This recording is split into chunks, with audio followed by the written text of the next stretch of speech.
Hello and welcome to Brigham Young University Hawaii's online economics course.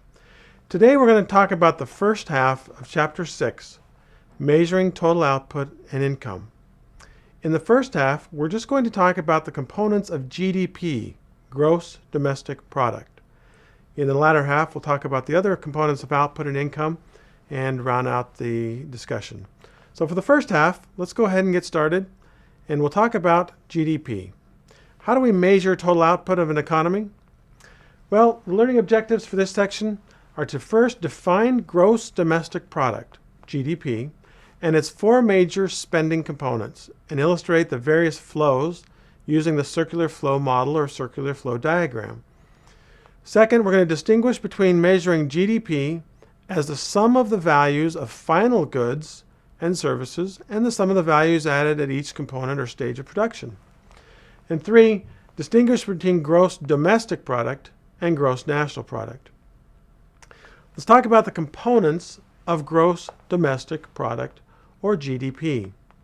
The components include consumption, the things that we buy on a daily basis, private investment, investments that we as individuals make, government purchases, as the government purchases tanks and guns and jets and various other things, and then net exports.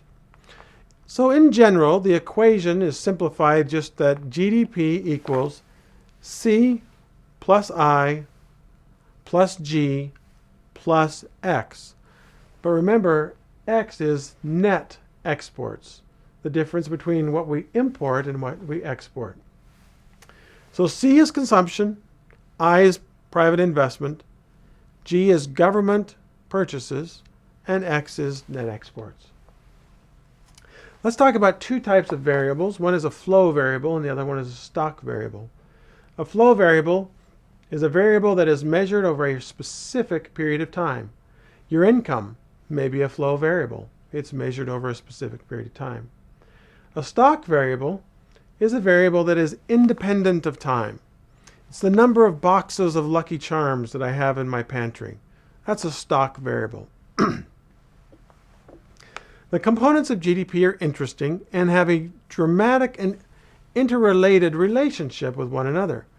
Personal consumption, the C in our equation, is a flow variable that measures the value of goods and services purchased by households during a time period. Typically, it's a year or a quarter. So personal consumption is a flow variable, measures the value of goods and services purchased by households during a period of time. Goods are typically things that are tangible. Services are things that are intangible.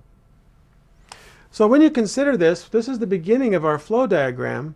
Personal consumption represents households and the households' purchases from individual firms. Now, individual firms have to make their products with something, and so individual firms tend to invest in factors, incomes, wages, interest, profits, and rents from individual households.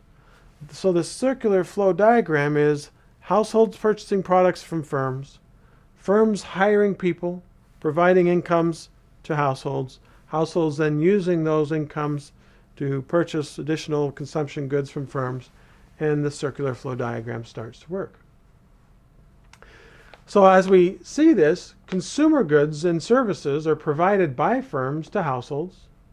The factors of production, labor, capital, natural resources, are typically provided by the households to the individual firms. So let's talk about gross private domestic investment. It's the value of goods produced during a period used in the production of other goods and services. Domestic investment may include trucks, may include tractors, may include factories. These are things that are used to produce other goods and services. Could include office space in the case of a lawyer, medical space in the case of a hospital. This is private domestic investment. It's the value of all goods produced during a period for use in the production of other goods and services. So producing a car, a truck, or tractor. So let's talk about how this works in our circular flow diagram. Firms, individual firms, may invest to expand their capacity, to expand their plant. Firms may make additional investments in new factories or new products.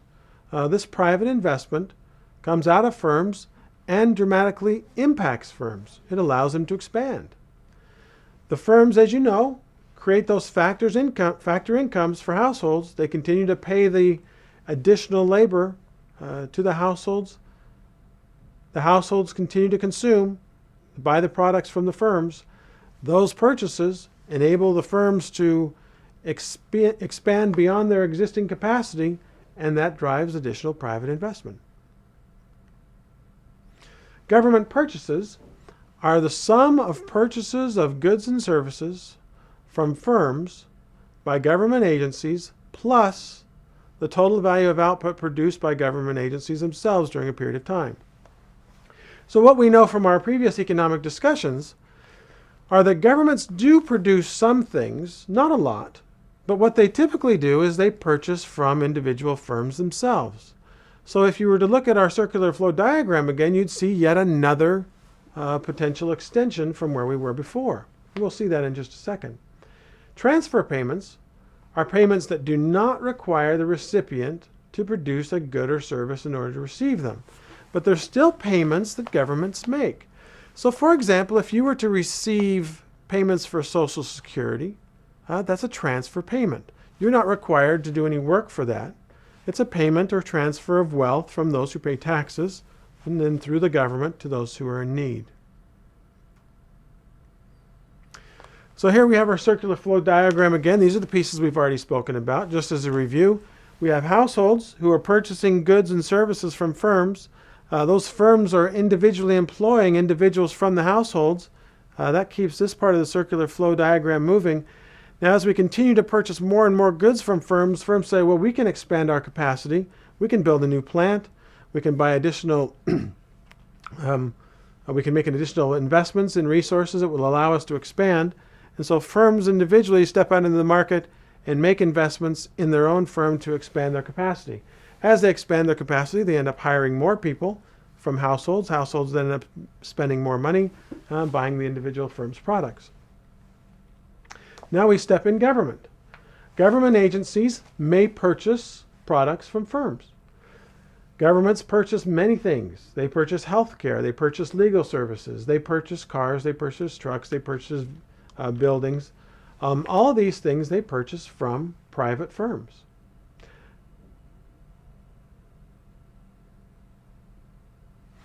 Now let's talk about exports. Exports are the sales of a country's goods and services to buyers in the rest of the world outside their country during a particular time period. Imports are the purchases of foreign products, goods and services by countries' residents during a period. So imports we bring in from other countries. Exports we send out to other countries. Net exports are just the difference. So net exports are the difference between what we send to other countries and what we buy from them.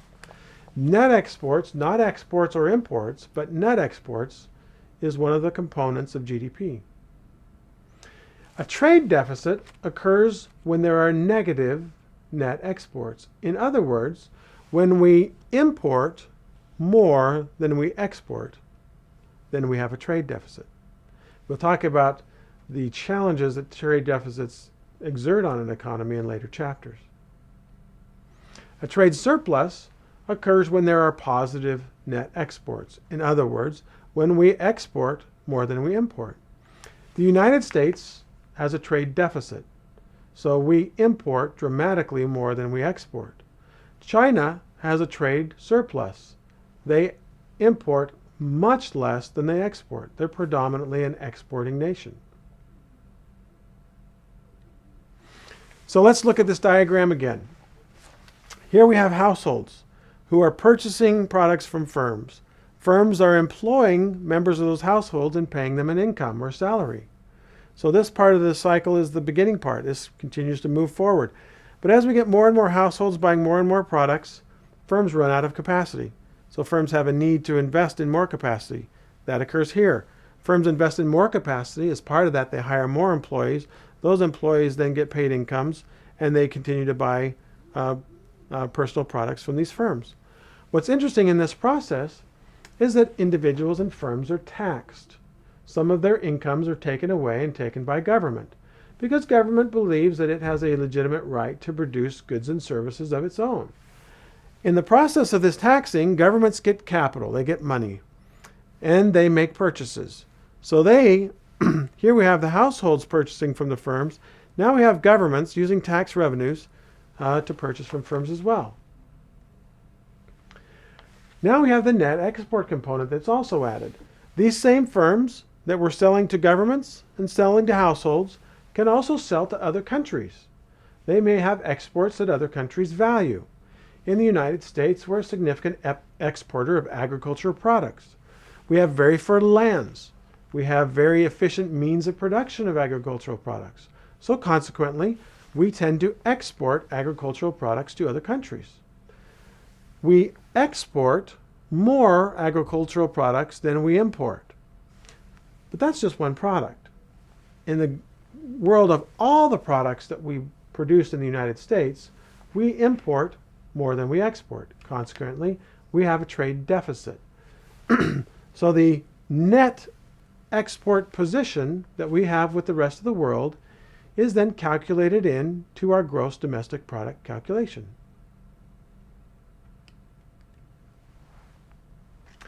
So let's look at a graph of the components of GDP. Now this is 2008 in the third quarter in billions of dollars.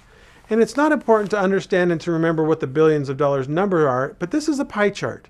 This gives you a sense for relative components of GDP in the United States.